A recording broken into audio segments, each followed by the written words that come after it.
And the name of this talk is DCFluX and Moon Bouncer, and here's our agenda for this evening. And it's great to be a winner, and aren't we all? So I'll start out a little bit about myself. Yes, I was a teenage engineer, started doing broadcast engineering in high school. Last year I did a talk called The Man with the Soldering Gun, but it was on Thursday. This is a picture of me living on the edge without a tower harness, and here's the obligatory picture of me sodomizing a cow. And if you look closely, you'll notice he is shackled and cannot escape.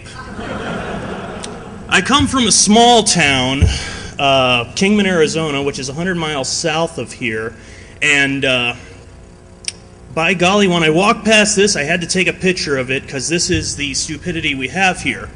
Not only did he try to lock it to the light post that all you'd have to do is lift it up, he couldn't even fit the bike lock around his bike. So, yeah. So, the origins of this talk, I couldn't find a picture of this, so I had to use this. Recently, I was without internet for about 3 days. The reason was what we call in the broadcast industry backhoe fade. An illegal immigrant in one of Phoenix's many suburbs thought it would be a good idea to dig up a 150-foot section of 144-count fiber optic cable. Now get this, he was doing it because he wanted it for the copper. So I figured, hey, let's, when the internet fails, we pretty much want to come up with some clever way to communicate across the world, preferably, without the aid of it. So let's start out with... So my talk will focus a lot if you're an amateur radio operator, and if you are not, why not? Hopefully this, I haven't gotten confirmation on it, but we will be giving amateur radio testing, hopefully. Usually we do that Sundays at 12 o'clock.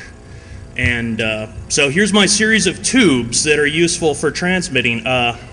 We got the 2C39 on the left, which is good for about 100 watts. Next to us, the 3CX3000A7, which will do about 8,000 watts. Problem is, you need to build an amplifier to drive the thing. And on the right, there's a 4CX1000A, which will do 1,500 watts, no problem. But the biggest problem with coming up with these tubes is you can get a tube dirt cheap in the $20 range, but when I tried to buy a socket for the 4CX1000 here, it was like $2,000. So, if you don't need to change it, just solder wires to it and you're good. Other tubes that are useful for stuff is this here's a magnetron, which is useful for delivering power in the 2 gigahertz range. It was originally developed in World War II for use in radar systems. The last slide is a picture of it without the external magnets. I didn't get a picture of it while I was there, but the set of magnets here is in the Exploratorium in San Francisco, and the magnetron would sit in between there. And things have gotten much simpler since we started putting them in microwave ovens. Everything's a nice self-contained unit, so if you want to come up with a real easy way to get on 2.4 gigahertz with a lot of power, that's the way to do it. Also showing up because of a surplus in UHF television transmitters is klystron tubes. Ever since the digital television transition, analog transmitters are starting to show up on the surplus market. If you ask any chief engineer of a TV station, chances are he'll give it to you if you haul it out of there. These are some little klystrons that don't require the external magnets and cavities, but they only put power out in the 20 milliwatt range or so. Other tubes of interest are these guys, the traveling wave tubes. They're real good because one stage can do 40 to 50 dB of gain depending on the tube. So, you know, less than a milliwatt in will get you the full output power of the tube, usually in the 10 to 100 watt range. It's also very rare to find the traveling wave tube outside of its natural habitat, the traveling wave tube amplifier. So if you're in the market for one, definitely buy it in the amplifier form, because it'll come with the power supply and it'll take all the guesswork out of it.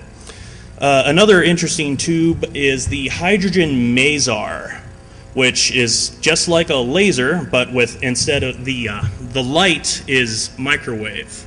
So it's microwave amplification, stimulation through whatever it is. Look it up.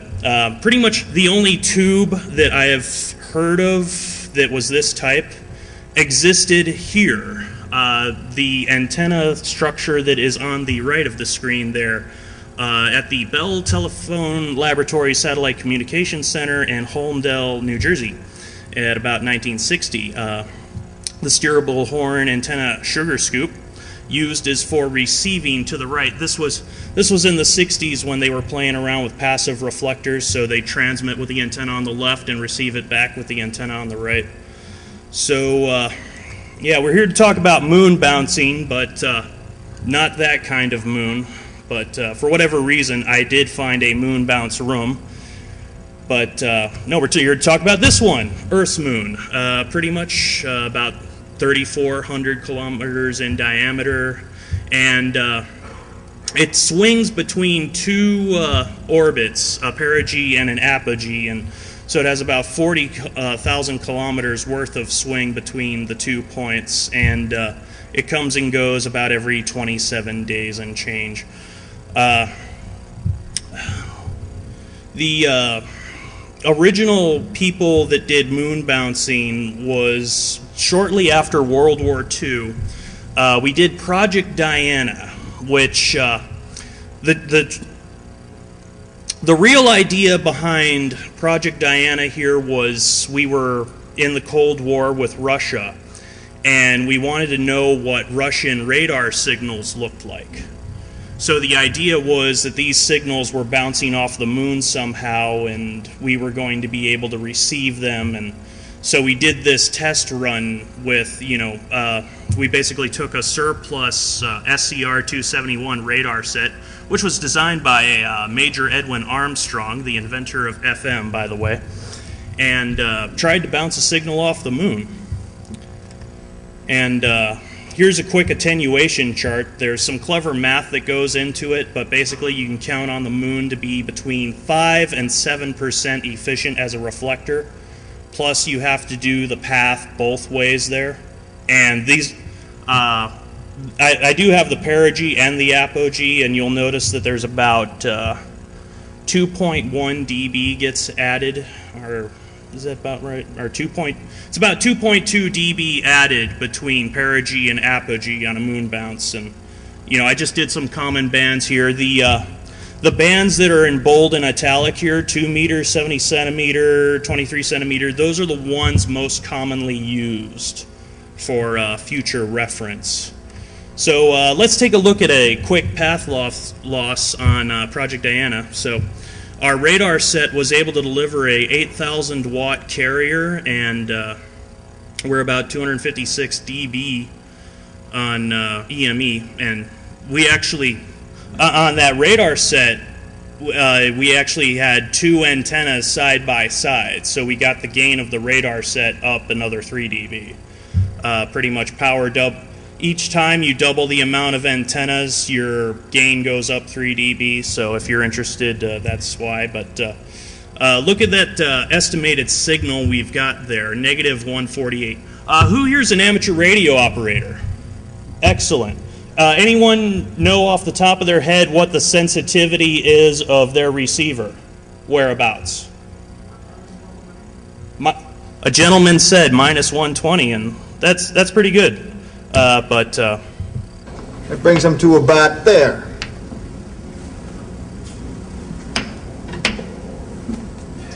Gentlemen, that's not acceptable.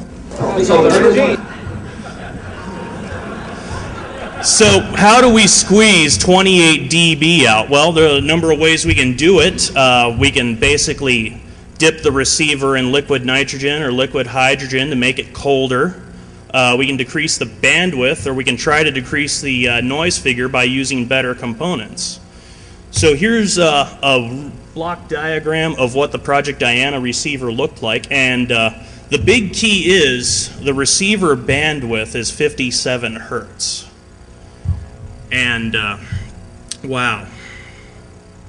If you're not careful with a bandwidth that small, the transmitter can easily wander out of the receiver where you're trying to receive. So I didn't want to do a formula, so I made a chart for you, and you can find this on your DEFCON CD, which you should have.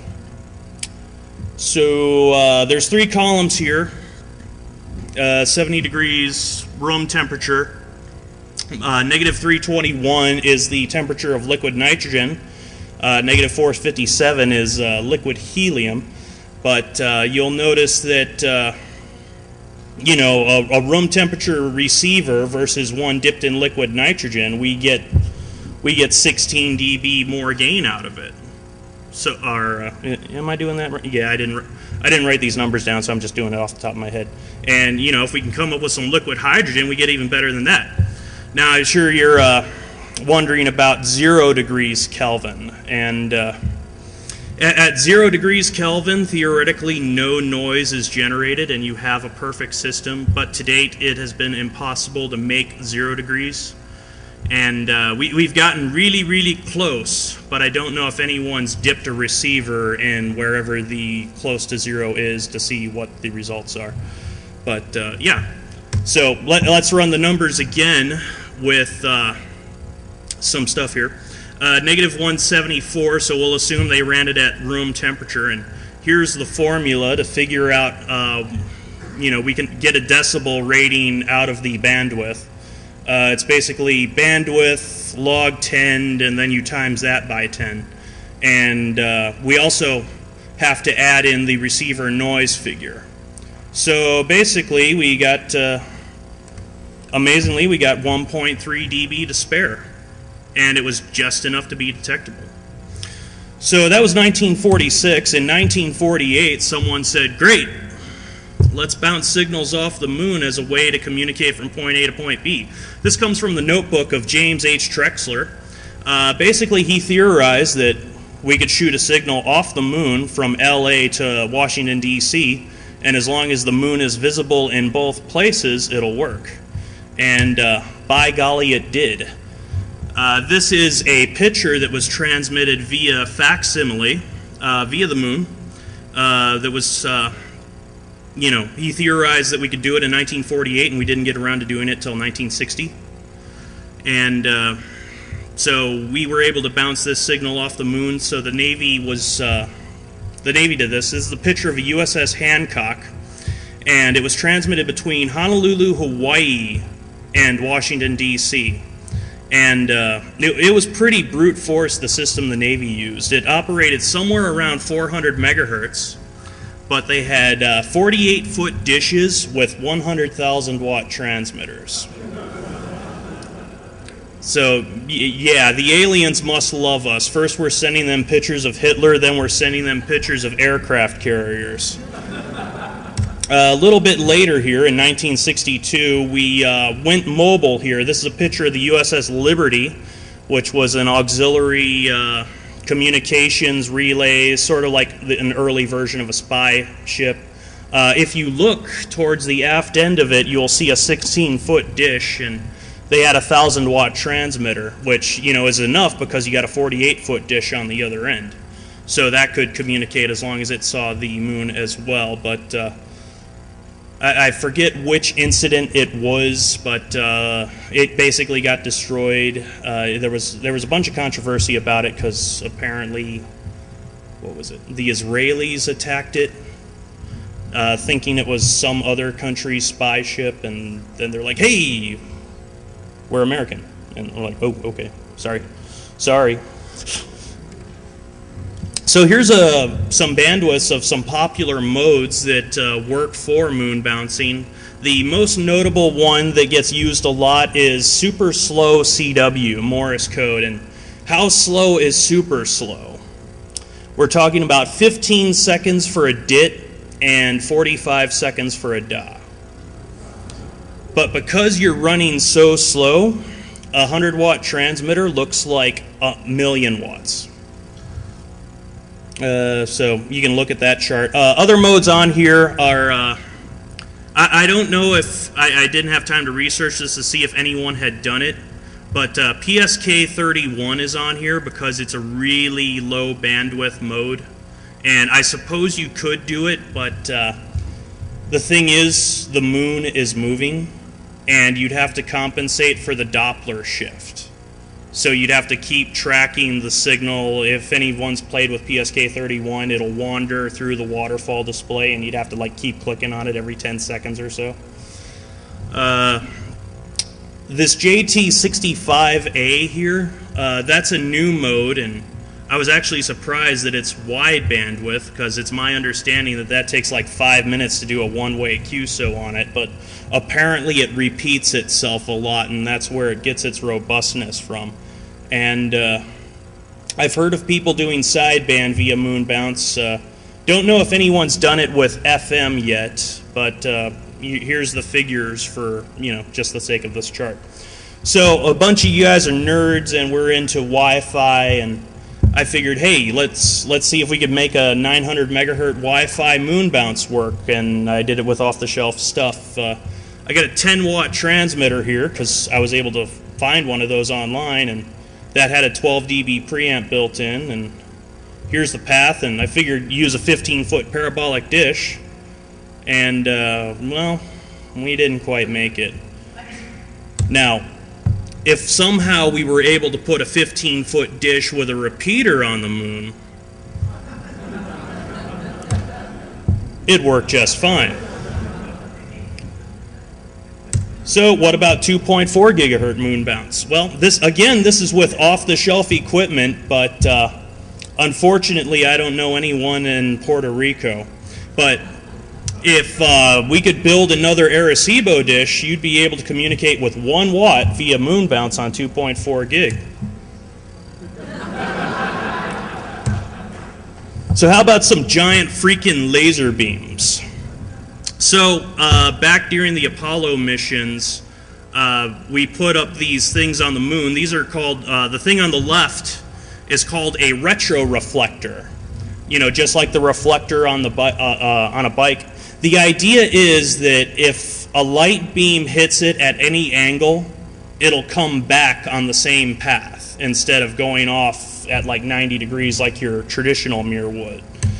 So we've got these things on the moon, and well, there's enough beam dispersion on there that a beam about yay wide is about 7 kilometers in diameter by the time it gets to the moon, and about 20 kilometers in diameter when it returns. So if you really wanted to, you could talk across town by bouncing a laser off the moon. And here are the locations of the known retroreflectors that are up there. We've got here Apollo 11, Apollo 14, Apollo 15, and we have Luna 17 and 21, which were the landers for the little-known about Russian probes, the Lunokhod 1 and 2. Here's a picture of the Apollo 15 reflector. It's the one everyone used. About 3/4 of the ranges done on the moon use this reflector because it's the one that's the biggest. Now here's where it gets depressing. A 1 gigawatt pulsed laser beam delivers about 200 quadrillion photons in the pulse. We get about 3 or 4 back. Yeah, I said it'd work. I didn't say it worked good. So let's move on to practical methods. 2-meter moon bounce. This is kind of what we're into where I call moon bounce on the cheap phase. 1,500 watt amplifiers on 2 meters. You'd have to build one yourself, but might I suggest 16 110 watt VHF Master 2 PAs configured with one driving 15. Because right now with the narrow banding of the commercial radio, these Master 2s are showing up free. So if you find the right guy that's got a bunch of them, he'll like give you a truckload for nothing, the cost of gas getting out there to get it. But they're FM PAs, so they're only good for FM and CW modes. You probably can't run sideband or PSK through them. So basically we got our 1500 watts, and this 17 element Yagi here, Cushcraft makes, and I'm just using one because you're probably better off making an antenna on your own, because they want $350 for theirs, and they recommend that you run 2 or 4. So yeah, and but pretty much as long as we're running super slow CW or a mode that's narrow bandwidth, it'll work fine. Extra credit if you feed the signal from your radio into a sound card and use digital signal processing, it'll work even better. And you know, the number of antennas you run really depends on how bad you want to piss off your neighbors. This is the 48 Yagi array of W5UN. I couldn't get an exact number on the gain, but I'm going to estimate about 36 to 40 dB gain. This thing is so bad, so big. To rotate it, he's got a pivot point on the center, and the radius is on a railroad track. And moving right along, 2.4 gig moon bouncing. And yeah, I know someone's going to say, hey, that's an inverter microwave, and I'm sorry about that. This was the picture I found, and I didn't find another picture, but you want the old school microwave, because this is what's in there. Real simple to understand. Basically, we've got one transformer feeding a cap and a diode. So on the plate of the magnetron, we've got about negative 4,000 volts, and we've got about 3 volts for the filaments. But if you get the inverter, I couldn't find a schematic of an inverter one, and the parents wouldn't let me tear theirs apart, so I don't know what's in one. But you can mod it. Pretty much the magnetrons, the problem with a magnetron running on its own is the frequency changes as it heats up. So the idea is if we vary the current going into the plate and we phase lock loop what's varying the current, we can lock it to a frequency. So then it becomes useful for moon bounce because it's always on a known frequency at any given time. You can still use it, but someone, you know, you'll drift on the other end and make the other guy mad because, you know, he'll copy your DIT, and then when you go to transmit a DA, it'll heat up and go outside the receiver bandwidth. So that's why we want a phase lock signal for that. Or if somehow you can come up with a circulator that will handle 1,000 watts, we can do injection locking. So about 2% of the output power, if we come up with another 2.4 gigahertz transmitter that's, say, I don't know, 10 watts, and transmit into the third port on the circulator, that'll go into the magnetron and lock it, and we get more power out. So we can basically use a magnetron as an amplifier. So here is the path attenuation data on that scenario. Basically, I'm about a 1,250 watt microwave oven will get you about 800 watts of RF, I figure, because they rate them by the voltage or the wattage, the AC input, not the actual RF power. So if you come up with a 12-foot dish and basically duct tape a microwave oven where the LNB goes, it should work. So where does one find surplus parabolic dishes? Well, by golly, look around. If you see one on a mountaintop that's pointing into the ground, chances are you could have it. If you see one blown into the wind, chances are it's good. Now this one's in use. This is actually called a simulsat, but the guy had one sitting in the crate because the original one they sent him, the place where the LNB goes, the feed point, was damaged. So instead of sending him a new feed assembly, they sent him a whole new dish. So he's got the reflector sitting there, and if you ask him nice, he'll get it. Who knows where these dishes are? Anybody? What? Someone said here? Yep, they're here. They're on top of caddies. And I don't know if they're in use or not, but, you know, find a guy and ask. I'm very proud of this picture. I drove past this. If you come across a dish that is pointing into the horizon east or west, chances are you can have it. Also, if you look behind the dish, you will see two cable reels of stolen 750 series hardline from the local cable company. I'm not really sure what they were doing with that, but yeah, the gentleman noticed me taking these pictures and kind of came out in a wife beater with a coffee and mustard stain and said, "Hey, what are you doing?" I'm like, I was inquiring if this dish was for sale. It's like, by golly, it is. So if you ask nice and you haul it away for them and give them a 30-pack of Keystone, it could be yours. So how wide is how wide do you need your antenna beam width to be? Well, there's some clever math that went into it, but I'm not about formulas, I'm about results. So basically, approximately half a degree wide. Otherwise, you're sending pictures of Hitler into space. So what if your dish has holes in it? By golly, I calculated that out for you too.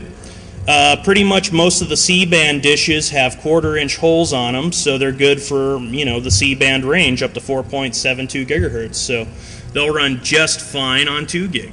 But if you're going to be doing stuff in the KU and K range, you probably want to go with a solid dish. And fiberglass dishes are not solid. They actually have mesh inside. They've just got fiberglass encased around them, so you might have to take a chunk out of one of the edges to see how thick the mesh is. So now we will get to artificial satellites. Everyone knows about this one, launched in October 1957. By golly, it's Sputnik 1. It beeped on 20 and 40 megahertz until the batteries died, and a lot of people didn't think it had any smarts to it, but the length of beeps that it transmitted were actually the temperature inside and outside the satellite, so we got some useful data out of it. And then Russia sort of got into hot water by launching a dog on Sputnik 2. This is Laika, the barker in Russian. It was controversial because Laika was launched with no intention on being returned.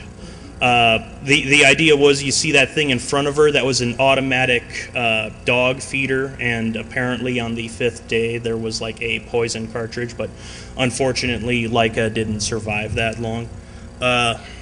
So then later on we launched, or the Russians, they had 2 dogs and a camera.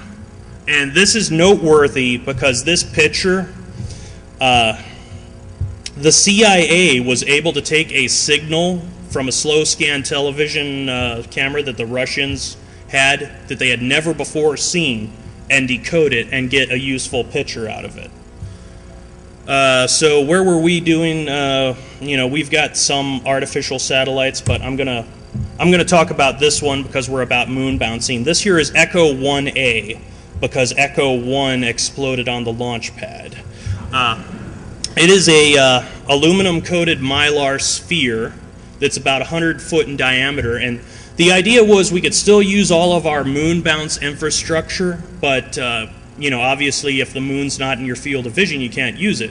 So we basically made an artificial moon for bouncing the signals off of, and yeah, it was only recently revealed that that was one of the uses. The other uses were we were still looking for Russian radar signals bounced off of it, and the CIA used optical telescopes to aim at this thing so they could gather targeting information on cities in the Soviet Union.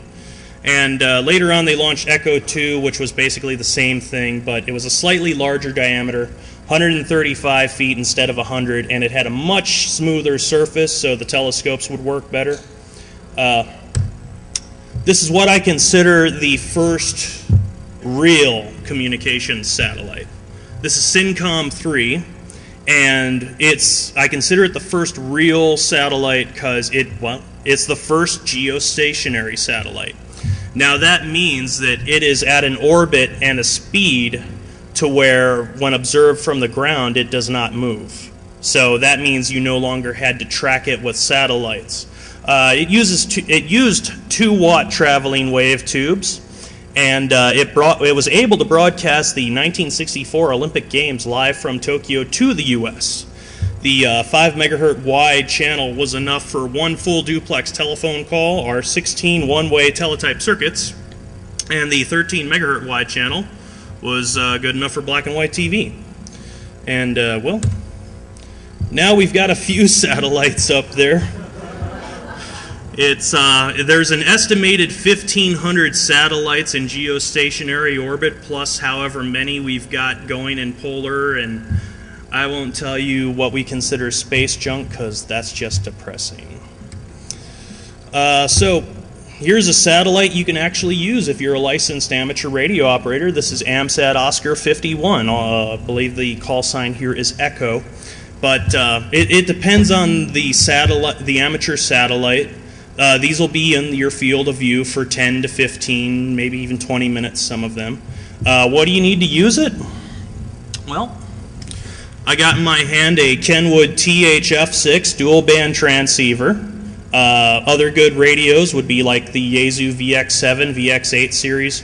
You want one that has true dual band capability, not band at a time, so actually 2 bands running on the radio at the same time. You can still do it with like a FT60, but then you have to change the channel back and forth, and that might get annoying. And one of these guys. This here is the Arrow 2 antenna. We have 3 elements worth on 2 meters and 7 elements worth on 70 centimeters.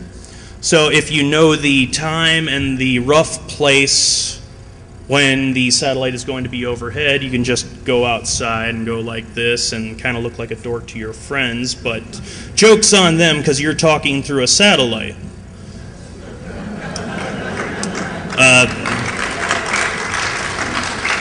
This antenna, and I also have the diplexer in here, which is fairly expensive. I discovered Thursday when I went to the local nerd store. Sets you back about $140. Or, if you're real hardcore, you can just build everything on your own. So how about other satellites that are not amateur related? This here is Telstar 28, also known as Sierra 2205. It's a new hybrid satellite because it has basically all 3 commercial satellite bands. These are the number of transponders. We got 22 on C-band, 36 on KU, 24 on KA, and it uses bent pipe technology. And I actually got that term from the brochure, so I think it kind of works like this.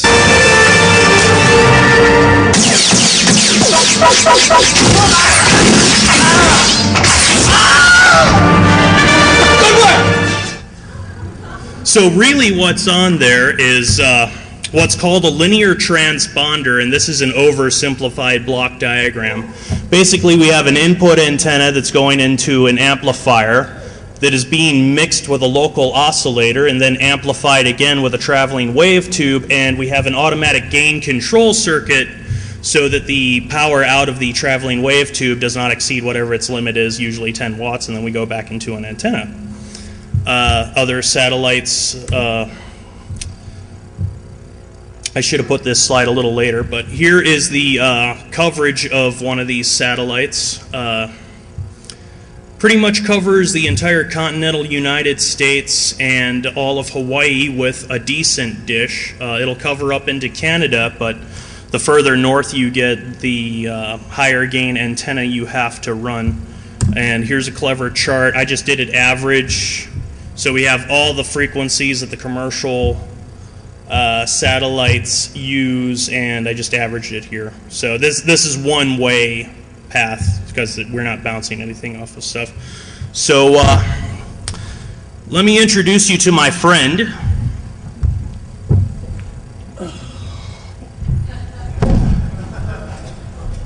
This is my friend Hugh. Hugh is from Kingman as well. I found him on the roof of a rental building that a friend of mine recently acquired, and he called me. He's like, "Hey, got this thing on the roof. You want it?" I'm like, yeah. So this is basically what is inside Hugh. Hugh is the outdoor unit from a HughesNet HN9000 bidirectional satellite system, a VSAT, which is very small aperture terminal. This is what's in here. I apologize to the folks at home, but I have to use a laser on this because I'm running presenter view. Basically, this gold part in the center here is the business of the transmitter. We have this is a PLL in the lock circuitry here, and we go into a frequency doubling mimic, and then a 1 watt output mimic, and this is the actual antenna output port. Now the rest of this, you got your switch mode power supply here, and this is some custom BS HughesNet part that I don't know what it does. Probably controls whether the thing is in transmit or receive mode. So basically what I did to hack this guy is I shorted out this transistor, these transistors, there's some transistors here, and basically jammed the thing in the center on. Here is a block diagram here. When I was all excited, but unfortunately, as I knew it was wrong, but I hacked it anyways. So I found out that it is a Ka band satellite, and it would be much more usable for me if it was the Ku band, and I will tell you why a little bit later. But basically what's going on here is the indoor unit, which I don't have, delivers a signal between 229 and 241 megahertz, and the PLL that's inside here basically has a fixed divide by 64. Hopefully my demo will work. You all see that red LED there? Yeah, that's my unlock indicator, which I brought out because, by golly, when I found the data sheet on the PLL, everything was there right off whoever designed this used the schematic right off the data sheet, so double thumbs. So basically, it's a giant, it takes an input signal and multiplies it by 128. So a 220 amateur band signal comes out somewhere in the 29 gigahertz range. So while I was playing with it, I didn't bring my HP 8924C because that weighs a ton and a quarter. But just for kicks and giggles, I have here a DC power inserter, and I just put an antenna on it off of a 220 handheld. So when I key up, oh, someone by the door that way, listen and see if someone screams. But I am keying up on 224.9, and that is enough with just me keying it here to make the thing lock. So theoretically, we're putting out a beam on a beam on 30 gigahertz somewhere that's 22,000 watts ERP. And this is a part 15 device. So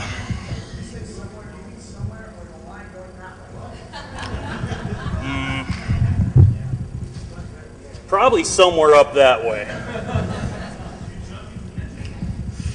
Maybe. I don't know. I don't want to stare into this thing while it's transmitting. I probably should do this. That's right. No one gets sued. So this is why it's depressing. It talks to this satellite here, also Spaceway 3, Sierra 2663, and no one really knows what goes on inside this thing. Some stuff claims that it's bent pipe technology. Other stuff says that it's got a demod, remod on it and actually makes the internet work inside of it. And this is the sad part. I apologize for the picture. It was the best I could find. These use spot beam technology. So this is a spot beam reflector.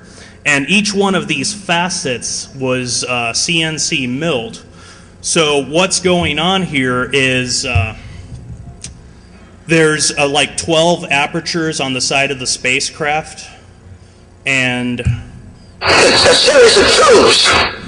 So the input tubes bounce off the main reflector, off of the spot beam reflector, and then into their associated LNB on the spacecraft. And the problem is, I don't know where our input tube, we are in input tube 33 right now, I don't know where it comes out at. Also, there are two different sets of frequencies here, a VSAT set and a gateway set. So like I said, if it was the KU, I was hoping for you guys, if it was the KU one, that I would be able to send a signal through the satellite and have you listen to it, but unfortunately I got it on the bench and I was like, no! But hey, these things happen. So how about when satellites disappear unexpectedly? There are several natural causes that'll do this. Meteorites, solar flares, leaking capacitors, exploding batteries, tin whiskers, you name it. There's been a number of satellites in recent history that have disappeared without a trace. Galaxy 4 comes to mind. I believe the last one that went rogue was Intelsat America's 13, but I might be wrong on that. And no, sometimes this happens.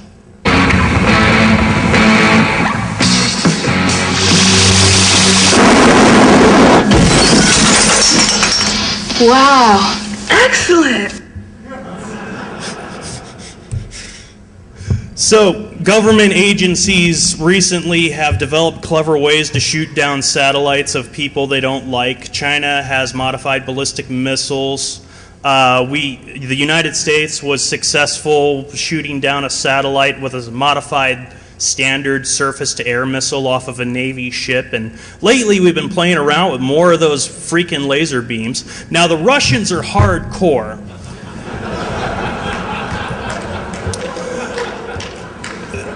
The Russians had a 23 millimeter gun on the secret Russian spy lab, the Almaz station, and lately, they saw China and the U.S. playing with missiles, so they're like, "Oh yeah, watch this. We'll just send we'll send an old weather satellite into one. That'll teach you."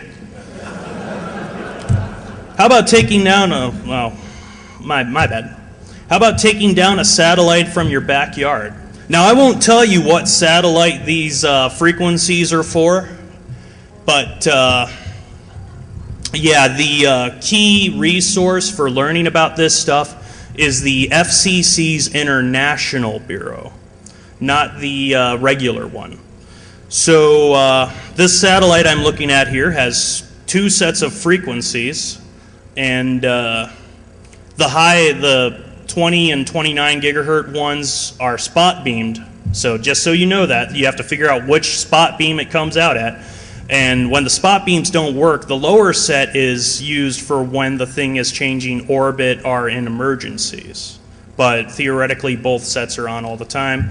And the big problem here is trying to figure out, I have the emission designator, and I know the frequency it goes in on, but I don't know what the codes are, and this is where you have to social engineer someone that works at the place that built the thing. Although it is theoretically possible just to jam both sets of frequencies, so the thing no longer gets station keeping information and in 2 or 3 months wanders so far out of orbit that no one wants to use it again. And well, if you could come up with what codes the thing actually spoke, you could send it into parking orbit, which makes it worthless, or enter it into the atmosphere, or just shoot it, just command the rockets to turn on until the thing runs out of fuel. But don't tell anyone I told you to do that. You could get banned. So I apologize I didn't have time to build one because unfortunately I was recently the victim of a premeditated breakup. But I'm waiting on some better technology to do this, and other people have done it. But there's actually a company now that I believe for $9,000 will launch a weather balloon that you can use as a satellite. And, I got this idea. This is a bad picture for it, but most of the time the jet stream hovers right over where I come from, Kingman and Las Vegas. So you just figure out when the jet stream's overhead and shoot it into there. So, this is actually a fairly cheap system I came up with. You use your WRT-54GL. Everything's off the shelf. Now, I put on here a latex balloon. If you could find a mylar balloon, you'd be much better off because the helium leaks a lot less through it. And I was going to build an altitude station keeping system with a airsoft gun. Just fill it with helium. So here's what our weather balloon would get us at 2 meters. And basically this is just so I can show you that, yeah, we're over Vegas and Kingman. Here's what our coverage looks like at 60,000 feet. Now this is just with, your standard 24 dBi grid dish antenna on the receive end and the 9 dB one on the weather balloon. And we get a little more coverage at, I'll toggle them back and forth. We get a little more coverage between 80,000 and 60,000 feet, but nothing to write home about. So it looks like we're getting ready to wrap up. So real quick, here's some other stuff you can blame me for. Basically, if you take a linear transponder like we had on the satellite, and for the local oscillator, use the offset of your favorite repeater, whether it's on 2 meters or UHF, and just get it really close. And you can really make whoever owns that repeater's life miserable. And also, if you modify the microwave oven transmitter I showed you, just put a sawtooth generator in place of the PLL circuit, and by golly, you're jamming on 2.4. So if there's any questions, I will be in the Track 4 Q&A room in a quick, assuming it didn't get inadvertently locked, and if it did lock, if anyone's got lock-picking skills, meet me over there. And hopefully if the people with DEFCON like my talk, I will see you sometime next year in License to Transmit. And thank you for attending, and try to enjoy yourselves the rest of the day.